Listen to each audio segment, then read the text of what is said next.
pissenlit, c'est vraiment une plante très commune et très intéressante à plusieurs niveaux. Donc déjà elle est comestible évidemment. Donc on peut manger les jeunes feuilles en salade. Il vaut mieux les préférer avant la floraison, il y aura moins d'amertume. Après c'est toujours comestible, hein. Tout est une question de saveur après. Mais le meilleur c'est au printemps, hein, avril, mai. C'est là où on a vraiment des bonnes salades de pissenlit. Et en plus c'est très riche en sels minéraux et en vitamines. Donc ça permet de régénérer un peu le corps avec des salades sauvages. De plus, le pissenlit a aussi des vertus médicinales intéressantes. C'est un très bon dépuratif du foie et des reins. Parce que le foie, c'est un peu notre usine à désintoxiquer. Donc autant tout ce qui est aliments, voilà, évidemment les viandes, alcool et compagnie, mais aussi les émotions. Hein, parce qu'apparemment, dans le foie, c'est là que se loge la colère. Donc il y a matière, de toute façon, à s'engorger le foie de tas de choses. Donc on peut faire des petites cures de décoction de racines de pissenlit pour nettoyer le foie. Donc ça on le fait souvent au changement de saison, soit au printemps ou là, en ce moment, là c'est tout à fait le moment propice pour faire une petite cure de nettoyage.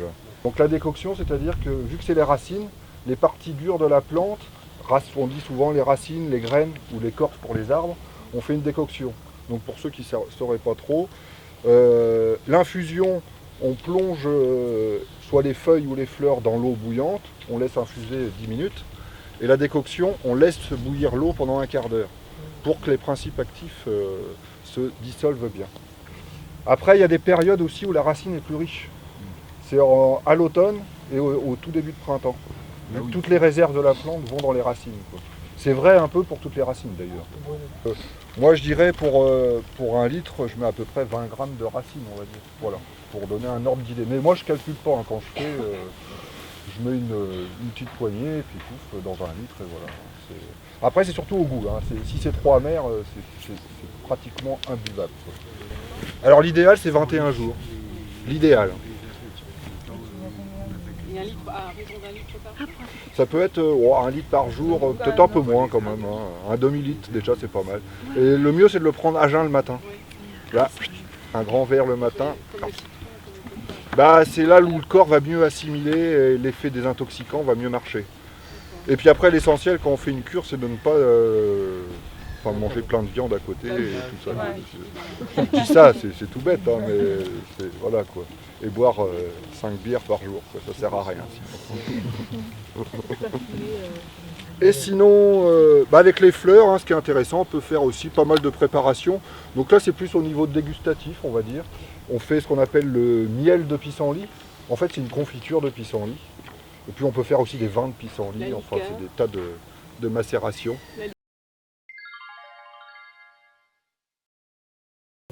Après, à côté, nous avons aussi le plantain. Pareil, plante très commune. On trouve partout sur les pelouses. Donc il y a 2 grandes variétés de plantain. Le plantain majeur et le plantain lancéolé. Celui-ci, c'est le lancéolé. Donc le plantain, ça c'est une excellente plante. Donc déjà comestible à la rigueur. Ça c'en est, ouais. Donc on peut manger les feuilles en salade. Le seul souci, c'est vous voyez, il y a des petits fils dedans. Donc ça fait bien mâcher, quoi, c'est tout. Limite en pesto. Ou couper finement en pesto. Ça peut se faire en soupe aussi d'ailleurs, hein, une soupe de plantain. On peut mettre aussi d'autres plantes. Souvent d'ailleurs, on met d'autres plantes. Ouais. Mais sachant que le plantain est une excellente plante anti-allergène. Donc nous, on l'utilise surtout en usage externe. Donc on sait souvent que si on se fait piquer par des insectes, guêpes, abeilles ou les orties, et qu'on a du plantain à côté, on peut le presser dans la main, faire sortir le jus et on applique sur la douleur. Et normalement ça se calme direct. Et ça évite aussi les réactions allergiques. Donc au-delà de ça, c'est très bon pour tous les problèmes de peau, genre eczéma, toutes les allergies de la peau en fait, hein. Donc pour l'utiliser un peu toute l'année, nous ce qu'on fait, on fait une macération de plantain dans l'huile. Donc une macération huileuse. On prend une base genre huile d'olive, c'est la plus équilibrée on va dire. On prend du plantain frais qu'on va faire sécher un peu une journée, quoi, histoire qu'il n'y ait pas trop d'eau dedans. Et on le coupe un peu en morceaux. et on le recouvre d'huile. Donc quantité, peu importe, hein, si on fait 1 litre. Le but c'est que le plantain soit baigné dans l'huile. Et on laisse macérer pendant 1 mois. Donc là, il y a beaucoup de plantes qu'on peut faire macérer au soleil. Celle-ci, c'est pas indispensable. Donc après, 1 mois est passé, tac, on filtre la préparation. Donc on va avoir une huile bien verte qu'on peut utiliser soit directement comme ça, sur l'eczéma. C'est aussi un très bon cicatrisant hein, d'ailleurs. On peut l'utiliser aussi pour les plaies, tout ça. Enfin. Et nous, ce qu'on fait après, pour que l'usage soit plus pratique, on fait un baume. Donc c'est-à-dire on mélange à de la cire d'abeille fondue. Donc on met à peu près 15% de cire et on fait chauffer les deux au bain-marie. Et comme ça après on a une pommade. Voilà. Qu'on peut mettre en pot et puis utilisable toute l'année, à tout moment. Voilà. Donc voilà un baume de plantain efficace pour tous les problèmes de peau. Et on peut aussi le prendre en tisane, des feuilles de plantain, pour tout ce qui est angine et inflammation de la gorge en général. Donc ça régénère un peu les muqueuses de la gorge. Et une dernière chose sur le plantain, là on n'en a pas, mais c'est les boutons floraux. Ça se mange, oui. Donc vaut mieux le manger avant qu'il y ait les petites fleurs blanches. Là. Juste quand il est un bouton floral en fait. Quand il est tout noir et pas encore éclos. Là il est limite trop tard. Ça a un goût de champignon. Voilà. En tout cas c'est une excellente plante comestible. D'ailleurs dans les feuilles aussi on ressent un petit peu ce petit goût champignon. Comment ? Donc voilà pour le plantain. Tac, la pâquerette. Très commune. Pareil, on peut la manger, hein. Donc on peut mettre les fleurs dans la salade, hein, ça marche. Pas de souci, ça fait joli, c'est un petit goût qui n'est pas désagréable. Bon, ça n'a pas un goût non plus exceptionnel, mais faut pas mettre que ça, quoi, c'est surtout ça. Sinon c'est un peu dur. Et sinon on peut faire aussi une macération huileuse, là par contre solaire, donc au soleil, de fleurs de pâquerette. C'est un peu notre arnica local. C'est-à-dire ça va reprendre les vertus, surtout pour les bleus, les coups, les ecchymoses, de l'arnica, qu'on ne trouvera pas ici, évidemment. Donc un peu moindre quand même, parce que ça ne vaudra pas le vrai arnica. Mais en tout cas, ici, on en a plein. Donc on peut récolter les fleurs de pâquerette, faire la macération huileuse un peu comme le plantain, sauf que là, on met au soleil. Oui, on filtre au bout d'1 mois. Après, on peut soit garder en huile, ou pareil, faire le système de baume, voilà. Et il y a beaucoup de plantes comme ça. Si on en prend trop souvent, on perd tous les principes actifs et à la limite ça va même nous faire l'effet inverse. Quoi. Donc c'est pour ça faire des petites cures comme ça, très 21 jours maximum. Faut pas prendre par exemple la même tisane toute l'année. Ouais. Enfin, c'est vrai pour tout en fait. Hein. Faut pas prendre tout le temps les mêmes trucs. Quoi. Faut pas faire de la monoculture de soi-même. Voilà. Ça, la pâquerette aussi c'est très bon pour tout ce qui est crevasses, gerçures, enfin voilà, ça peut être pas mal. Donc voilà.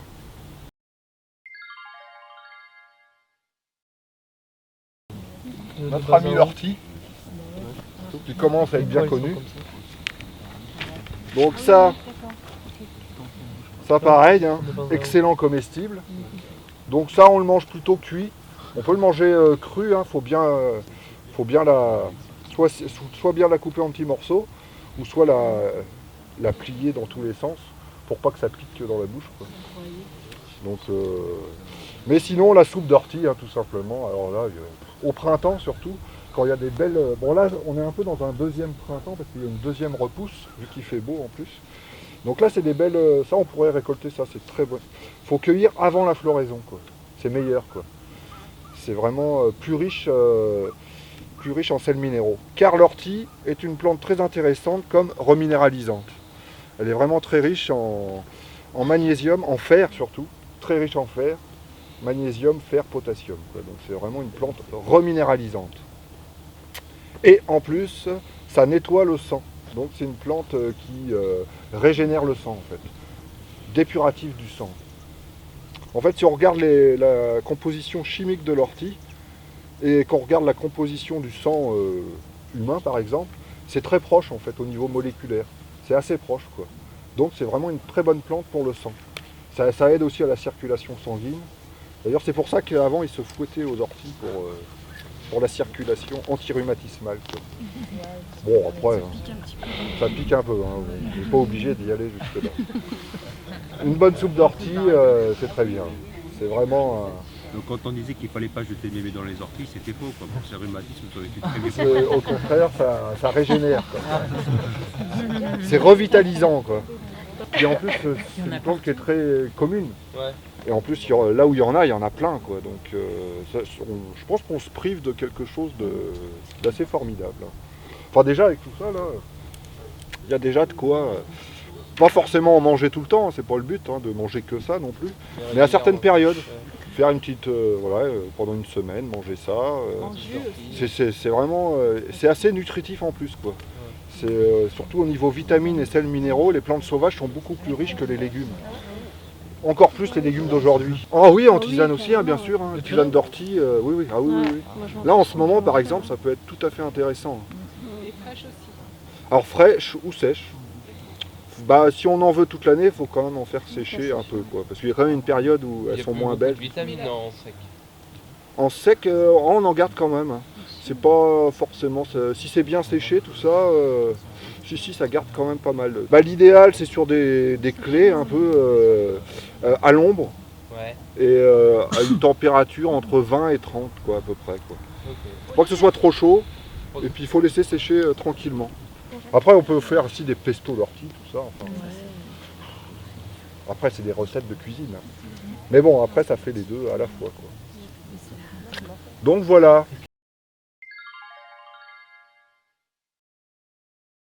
L'églantier, donc le rosier sauvage, tout simplement.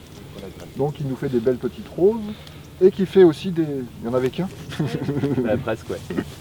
Donc il fait les petits fruits là qu'on appelle les cynorrhodons, qu'on appelle aussi gratte-cul. Parce qu'il y a du poil dedans, c'est un peu le genre poil à gratter, quoi. Donc ce qu'on utilise surtout d'ailleurs dans l'églantier, c'est le fruit, le cynorrhodon. Car c'est l'un des fruits dans notre flore sauvage, c'est même peut-être le fruit le plus riche en vitamine C. Voilà, c'est vraiment vitamine C à fond, quoi. Donc pour l'utiliser par contre, parce que la vitamine disparaît à la chaleur, parce qu'on fait des confitures de cynorrhodon, mais le problème c'est très bon au goût, mais il n'y a plus de vitamine C dedans, donc c'est pas pratique.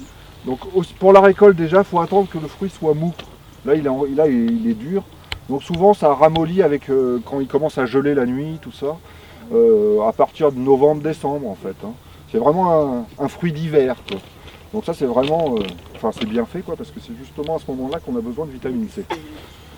Donc l'idéal pour l'utiliser, enfin moi ce que je fais en tout cas, je récolte les fruits, je les coupe en petits morceaux et je mets le soir dans l'eau à 40 degrés on va dire. Et je fais macérer toute la nuit. Et le matin on filtre et on boit la préparation. Après on peut aussi s'amuser à mixer les fruits, mélanger avec un peu d'eau et bien filtrer surtout, parce que le problème c'est les petits poils. On peut le manger comme ça, mais il y a plein de petits poils. Alors du coup, ça gratte, quoi. Donc le mieux c'est la macération, qu'on appelle macération à froid, pendant 12 heures. Et comme ça on garde toutes les vitamines C, voilà. Et en plus on a le goût du cynorrhodon. On peut les faire sécher aussi, oui. Alors par contre si c'est macéré dans l'eau, il faut la boire pratiquement dans la journée, quoi. Parce qu'après, ou alors la mettre au frigo, mais ça s'oxyde très vite. L'eau, il y a fermentation après très rapide, quoi.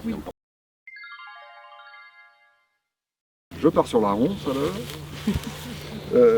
Donc la ronce, belle plante sauvage de nos contrées aussi, très commune, tout ça, bon. On va surtout utiliser les bourgeons de feuilles et les feuilles dans la ronce. Très intéressant. Alors ce qui est surtout intéressant au niveau gustatif, c'est les bourgeons de feuilles. Bon bah là évidemment, nous ne sommes pas dans la période des bourgeons de feuilles. Là on est plutôt en fin de feuilles d'ailleurs. Donc au printemps, si vous avez l'occasion, quand il y a des beaux bourgeons de feuilles, vous en prenez un, vous le mangez. C'est très riche en tanins. Et d'ailleurs c'est là qu'on connaît, si on ne connaît pas la signification du mot tanin, en mangeant un bourgeon, on va savoir tout de suite ce que c'est que les tanins. En fait ça fait un côté âpre un peu, et ça assèche la bouche. Et c'est ça le tanin. Mais du coup, c'est un excellent antiseptique, anti-inflammatoire pour la gorge. Donc on peut manger soit les bourgeons de feuilles comme ça, ou faire des tisanes de jeunes feuilles et de bourgeons de feuilles. on peut faire ce qu'on appelle un thé de ronces. Donc, par contre, là, il faut faire fermenter les bourgeons de feuilles. Donc, il faut les humidifier et laisser pendant 4-5 jours. Ça va brunir. En fait, on fait comme pour le thé noir.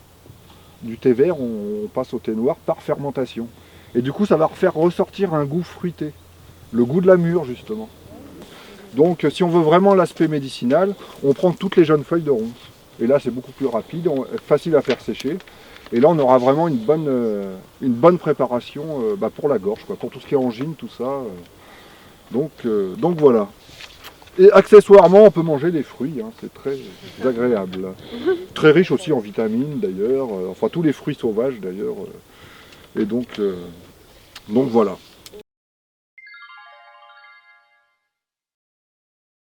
Donc ça, la fumeterre, donc en infusion. Très intéressant là pour se nettoyer le foie, la rate, enfin tous les organes digestifs. Alors par contre là le goût, ça c'est amer. Alors là il n'y a pas de doute, c'est amer. Et puis, mais par contre c'est efficace. Hein. Mais c'est vrai qu'au niveau dépuratif, moi c'est une plante que j'apprécie beaucoup. J'en prends voilà, 2-3 fois par an, une petite dose, histoire de. Hein. Bon, ça dure jamais très longtemps, hein, parce que moi je tiens pas 21 jours à chaque fois. Ah, c'est raide quand même. Hein. Mais rien qu'au bout de 3 jours déjà, on sent bien, on sent que ça nettoie. Hein. C'est assez puissant, hein, donc moi je serais plus pour des cures assez brèves, quoi. Donc voilà, en tout cas, plante dépurative par excellence, la fumeterre.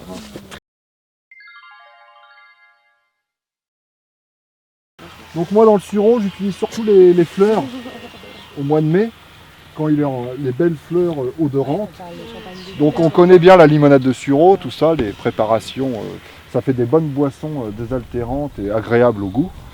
Et après au niveau thérapeutique, les fleurs de sureau c'est très intéressant comme pour avorter les rhumes. Alors en tout début, quand on sent que le rhume est en train d'arriver, on prend une tisane de sureau, une bonne tisane de sureau assez forte.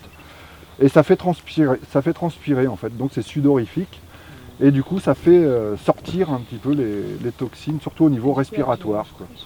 Dans les états grippaux aussi. Donc après on peut l'associer aussi à d'autres plantes. Hein. Nous on fait un mélange qui est assez pour l'hiver, c'est avec fleurs de sureau, fleurs de camomille et fleurs de reine des prés. Alors la reine des prés, je ne sais pas si vous voyez La reine des prés, là on n'en verra pas, parce que c'est une plante qui pousse dans les zones humides, surtout au bord des rivières, tout ça, dans les marécages un peu, enfin entre les deux, quoi. Dans les prairies humides surtout. Et la reine des prés, c'est ce qu'on appelle, c'est notre aspirine végétale en fait, hein, tout simplement. C'est d'ailleurs grâce à des plantes comme ça et le saule aussi, qu'on a créé l'aspirine, donc l'acide salicylique. Donc la reine des prés, c'est vraiment intéressant dans tout ce qui est état de refroidissement, anti-inflammatoire. Donc associé au sureau, c'est vraiment dans les états grippales, les rhumes, tout ça, c'est très intéressant. On fait sécher toutes ces plantes-là. Et ça c'est au mois de mai. Enfin, reine des prés, c'est plus juillet, début d'été. Début d'été, quand elle est en belle floraison. Puis pareil, là, l'odeur de la reine des prés, c'est un peu notre vanille locale.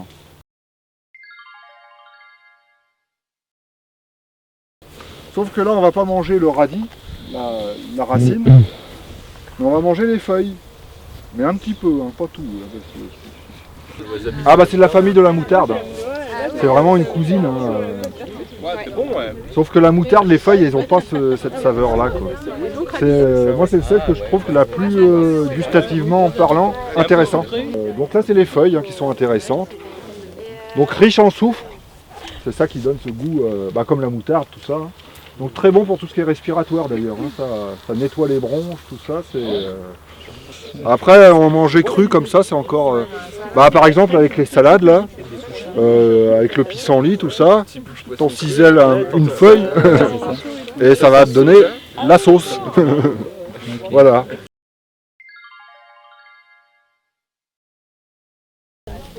Donc la grande berce, très intéressante aussi, à plusieurs niveaux. Donc les jeunes pousses de feuilles, bon là c'est surtout intéressant au printemps, il y en a plein évidemment. Et ça on les fait cuire un peu comme des épinards revenus. Et ça a un goût assez particulier et assez intéressant. Ou mélanger avec d'autres, des légumes, des choses. Parce que manger que ça, c'est vrai que le goût est assez fort. Hein. Mais par exemple avec l'ortie ça se marie très bien. Une tarte berce-ortie c'est tout à fait intéressant. Après on a la racine qui est médicinale, car la grande berce on l'appelle aussi le ginseng local. Donc c'est tonique. Alors, un stimulant général en fait on va dire. Dès qu'on a un petit coup de fatigue, tout ça, on fait une décoction de la racine de grande berce. Donc faut pas en mettre beaucoup parce que c'est au goût c'est assez fort. Décoction avec la racine, on mange les feuilles, les jeunes pousses cuites, et en condimentaire on peut utiliser les graines quand elles sont vertes comme ça.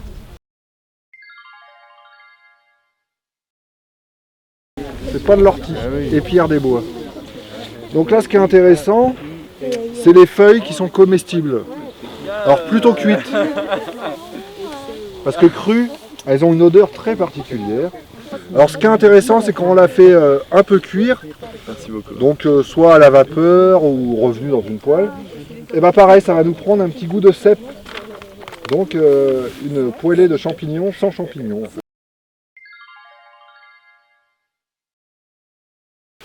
Alors le rumex qu'on connaît bien parce qu'il est assez envahissant, enfin dans les cultures, tout ça, la racine est médicinale. On peut prendre la racine en décoction, c'est une plante désintoxicante, tout simplement. Quoi. Et surtout tout ce qui est intoxication aux métaux lourds. Quoi. Donc tous ceux qui vivent dans des zones polluées par exemple, enfin, ça peut être intéressant, une petite cure là dans l'année de racines de rumex. Bon pareil, le goût, c'est amer, mais c'est une excellente plante dépurative. Quoi. Voilà, et puis tous ceux qui mangent des salades industrielles par exemple. Voilà. C'est pas mal aussi. Bah oui, parce que maintenant les légumes, enfin industriels en tout cas, sont gorgés de pesticides et compagnie. On peut faire une petite cure en tout cas de racines de rumex, très bonne dépurative générale.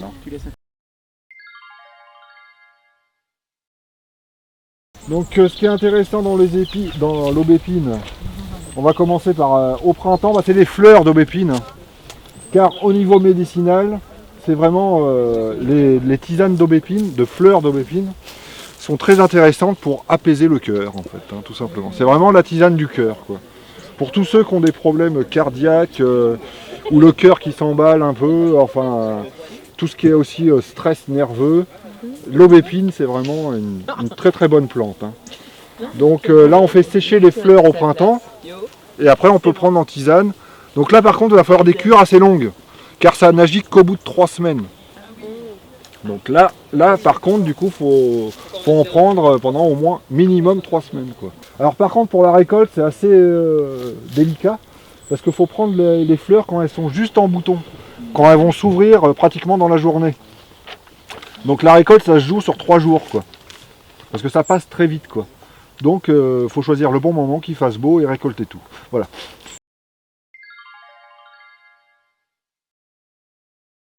Donc l'ancêtre de la betterave. Donc là les feuilles peuvent être comestibles aussi, c'est un petit goût salé, c'est intéressant. Beta maritima. Ah ouais, c'est marrant, ça a carrément le goût de betterave. Ça a des vertus ou c'est juste... Ah non, c'est bon. Donc c'est les feuilles qui sont... Bah ça, je pense que c'est quand même très riche en minéraux. Si quand même.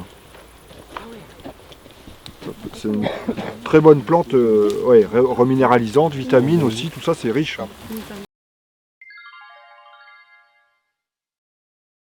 Calendula, le souci des jardins, donc qu'on trouve plus dans les jardins, mais là il s'est échappé, il a dit tiens, je vais faire un petit tour.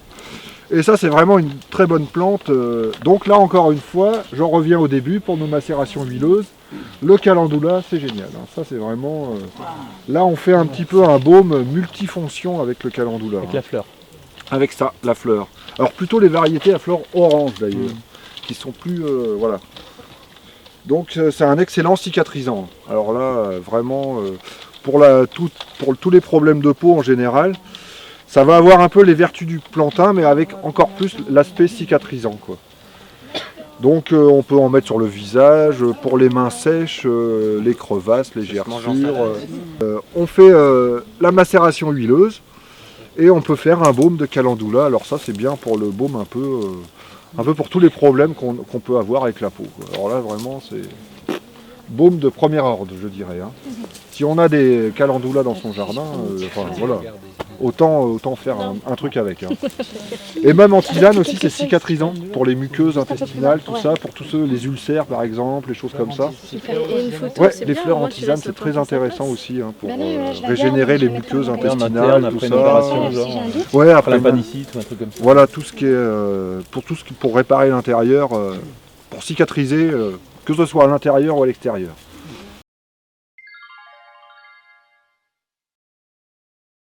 Je sais qu'il y a plein de recettes au niveau. Nous on faisait des petits gâteaux d'hier terrestre.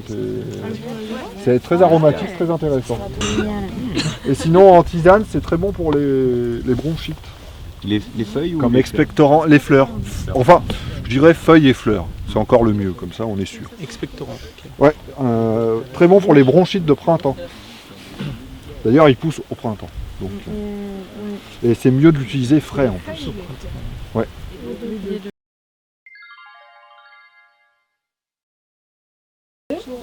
Donc d'ailleurs, les feuilles de fraisier séchées, pulvérisées, ça peut remplacer le dentifrice. Ouais, ça blanchit les dents en fait. feuille de fraisier? Séchées, on les fait sécher, on les écrase en poudre et on fait une poudre pour se laver les dents. C'est pas de la pâte évidemment. Hein. Les feuilles de fraisier. Oui, feuilles de fraisier. Tu peux faire une pâte avec les fraises. Oui, tu fais dentifrice à la fraise du coup.